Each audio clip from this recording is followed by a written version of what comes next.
Oh, that's great.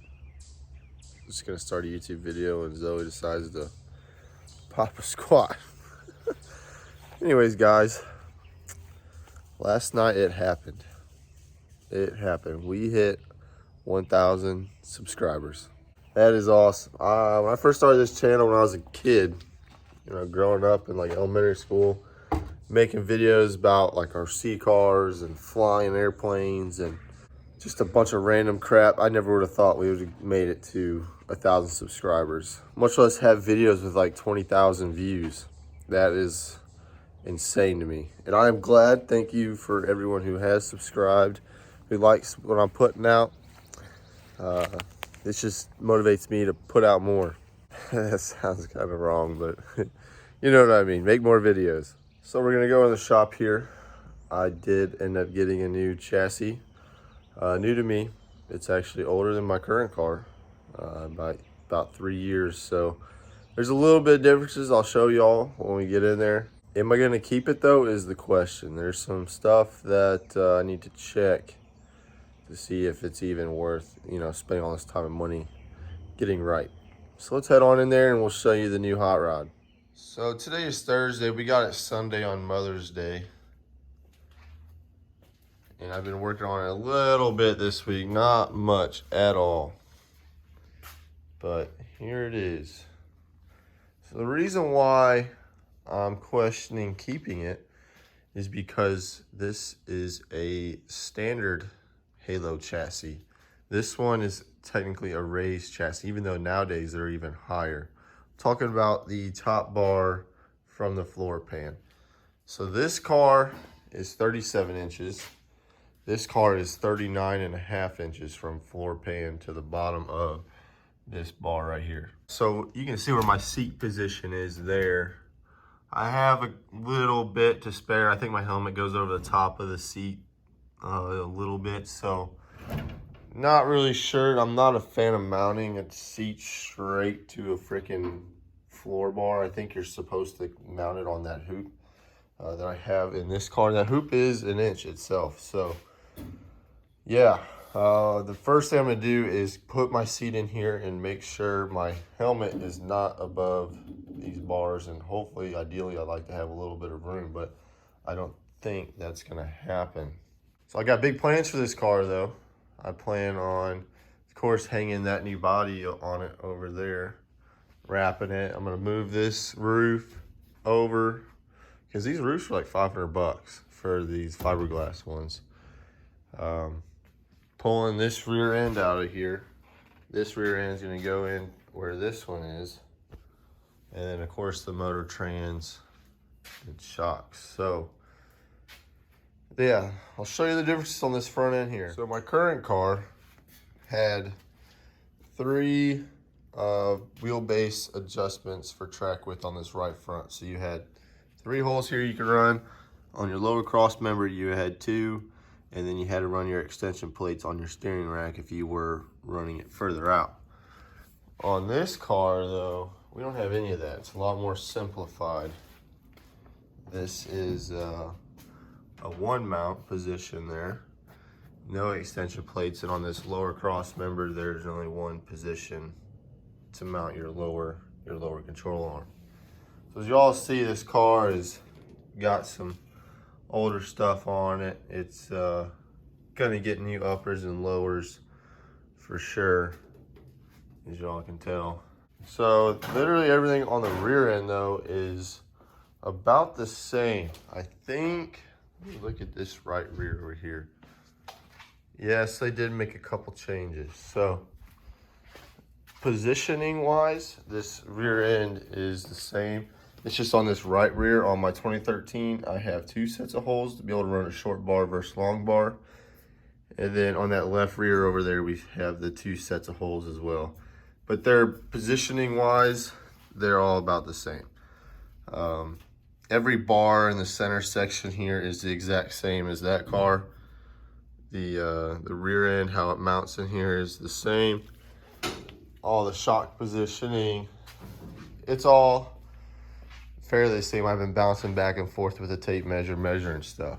So This car did come with a better fuel cell. This is a Berry Wright fuel cell. My old one is also a Berry Wright, but as y'all can tell, it's starting to rust out on the bottom. I kind of bought the car that way. So this is a 486 rear end. We're gonna put my other one in because it's a lightweight crate rear end, super low drag. I'm gonna put my J-bar in there. That's a TWM. I've got a Weir's J-bar over here. And we're gonna put we're gonna have to weld in a bracket for my droop chain with the biscuit setup and everything. But yeah, I'm gonna bump this rear end over here just so we can wheel this car around, because the plan is to take it to Berry Wright in the off season. So it's very hard with the military to line up leave as well as with Berry Wright to when their jig is open, has an open spot on it. So I need to be able to roll this car around, and I think we're gonna need to roll the car around, get it down and bump it back over closer to this wall so we have more room to work on this car. Especially if we're gonna be pulling rear ends and whatnot. Like, that's something we're gonna need some room with. So I don't really know how we're gonna position these two cars in here. It's gonna be a tight fit, but I think we'll make do. But Berry Wright said they had to chop up the car anyway, so that's what they're gonna have to do. Unless someone locally, I can find someone locally who can just, you know, throw it on one of those wrecker jigs that has all the chains and the pumps to be able to pull these bars straight and kind of get the chassis back to closer where it needs to be. All right, so we got some Bea headers, same thing as what we was running over here, just not as cleaned up. We did get a radiator, but as y'all can tell from here, it's pretty messed up. We're gonna get another one of these Kaiser ones. These ones, I mean, I had issues getting this motor up to temp most of the time. I think this is a double bypass. But yeah, I think these are like 500 bucks, but they are definitely really, really good. But we're gonna get to work on this thing on the weekend, probably pull this motor this weekend. And so we can really diagnose what's going on in this front clip. We could probably see a whole lot more. And we might just set it in there before we get too crazy. We did get some bird cages. These TWM ones, I guess these ears that mount on here are pretty valuable. I've seen people on Facebook looking for them if they ever break them, and I don't think they make them anymore unless you got to buy the whole thing. So yeah, and we got a box of parts, just stuff that I probably won't even use, but a lot of older upper arms and a metal fan for a motor and whatnot. But I literally bought this thing for just the chassis. That's pretty much the only thing we're gonna be keeping. Chassis and decking on it. Real quick before I forget, so now that we're at 1,000 subscribers, I can do that giveaway. It's that center section of the spoiler, if you're local. If you're not local, I'll give you a t-shirt. Fleming Family Racing donated a gift card. I met them guys at Southern a couple months back, and they graciously offered that. Then as well as 2 bottles of Super Clean, because they sent us a bunch of product beginning of the season to test out. And a lot of people are surprisingly never heard of Super Clean, but we're gonna give away those 2 bottles. So if you're not local, I'll ship you a shirt and 2 bottles of Super Clean. But if you're local, I'll give you the center section and then the Super Clean.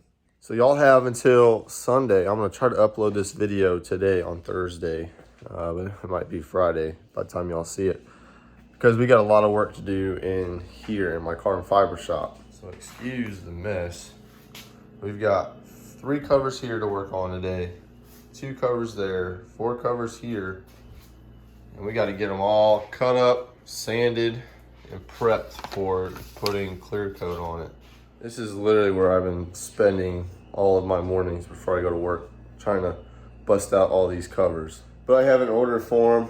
If y'all are interested in a cover, I got a form just like this. So I do 15-inch and 13 inches. I'm planning on getting a 10-inch mold for a micro sprint.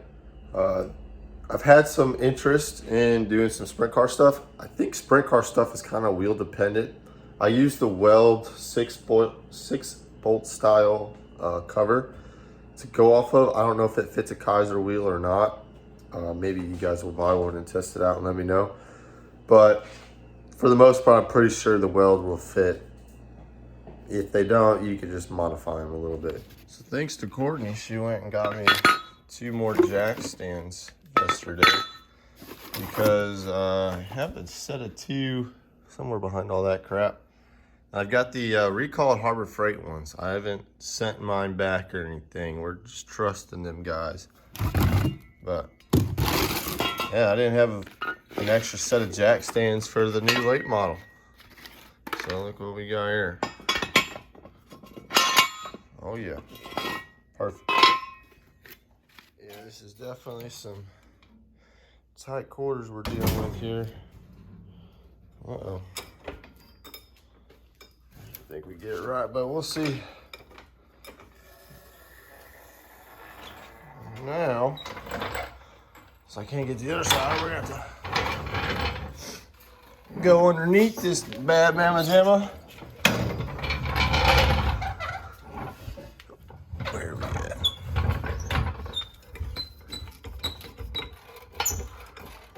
Look at that. I think we're on it.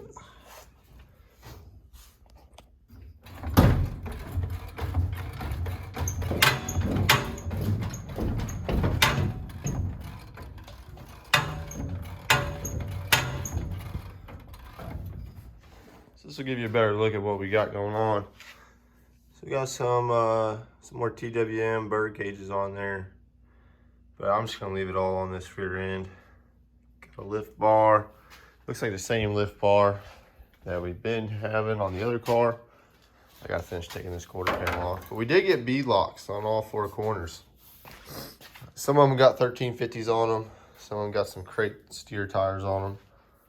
But anyways, this is what we're doing. So I gotta weld on all those chassis tabs to build my panels right here. Got a fuel filter mount there. There you can see that lift bar. It looks identical to the one we have. Just gonna leave all that together on that rear end there. But yeah.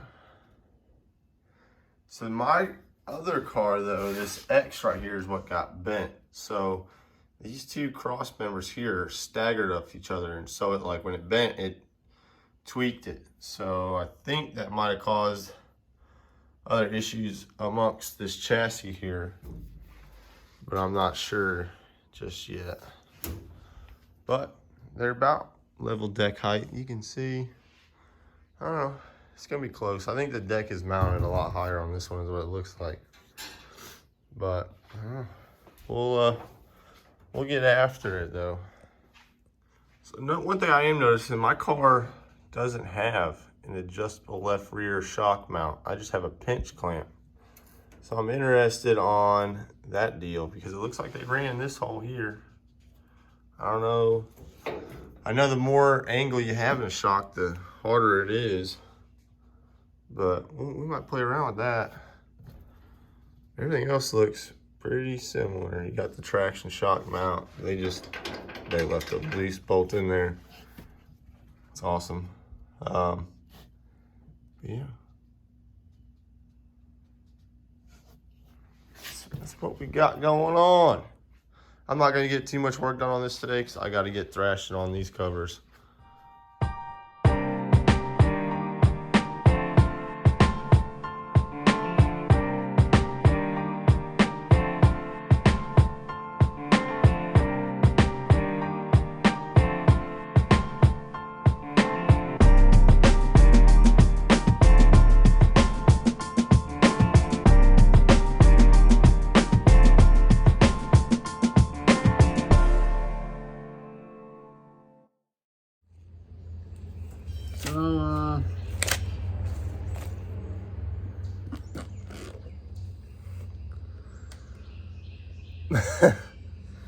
Man, that is some work there, fellas. Step outside, get some fresh air. Man, I am. So actually, those covers are going to Chris. That's why I wore a shirt today. Holy crap. You don't want to be breathing that stuff in. That's feels like you roll around in an attic in the insulation. It's kind of what this feels like right now. But yeah, those two covers are finished up. I need to clear coat them once they dry off from putting that fuel stuff on the top. Yeah, once I clear coat them, they'll dry. I'll hopefully ship those out to them tomorrow. But man, whew, it's hot in there. So this was the first one I did. You can see a bunch. You just tell them to clear coat. It's not the best. And then I backfilled and sanded a bunch on these. But these are literally like the first three that I made. The clear coat will help fill in any voids there. But it's definitely, you can tell that these are my first ones. Now I was working on these ones to show you the difference that we're doing now. Like, look at that. That's just like, that is crazy. Night and day difference of what we're putting out now. So the carbon lay is pretty good on it. It's just doing the epoxy and everything. This one needs a little sanding, but not much, not near as much as that does. So yeah, you can kind of see. I don't know how to get the epoxy to be more level on the back, but I think it just kind of soaks up where it needs to be soaked up at. But yeah, you can. We're a lot better. So I told him that. I told him, I was like, look, dude, like I'll give you these three for $100 shipped to you. So shipping alone is probably gonna be about $10. So it pretty much just covers the cost of the material and maybe a little bit of my time. So we're gonna get these clear coated for them. We're gonna start sanding these ones. These are next in order for priority. These 3-bolt 15-inch covers gonna be ran on a late model here locally. Got a little bit of sanding to do on the edges. I mean, after I cut them, you know, cutting it, I rough cut them and I sand them smooth. So I'm gonna get in here, put my respirator back on. I probably shouldn't be standing there right now. I'm gonna get in here and knock those two out. I mean, starting to get a little late. It's like 11 now, but yeah, we'll knock out those two. Won't do a time lapse. My phone's probably about dead or full of memory by now. So yeah. Real quick, I don't know how well y'all can hear me with my mask on. If anyone wants some carbon fiber body, bushings, washers, I could definitely sand these up and send them to you. I usually just throw them away, but if y'all want some, let me know. All right, fellas, so it's like 12 in the morning. I just got home from work. I need to do some more sanding on these ones tomorrow, these two 15-inch covers. But I came out here to throw the first coat of clear coat on them 13-inch covers. So that can cure over the night. When I get up in the morning, just come out here, throw another coat on, let it dry, and hopefully get them shipped out before I go to work. But that's it's kind of pushing it. I don't know how long it really takes to for this clear coat to dry. It depends on how much I put on. Anyways, we're gonna end the video here. I appreciate y'all watching. If you could, please leave me a thumbs up and subscribe, because we're gonna have a lot more videos coming out, especially with this late model build here, and with the late model build and the late model repair. So I've got some contacts, some people locally who might be able to straighten that Barry Wright that I just junked, the blue car. So if that can happen, then I prefer to stay in that car and I'll sell the black car. So, or I might just build that black car into an Iron Horse late model. It's pretty much set up for it already. It just needs a motor. And those motors can be built for like $2,500, less than $2,500. That's for like a brand new everything. So, yeah, I appreciate y'all watching. I'll see y'all here in the next one.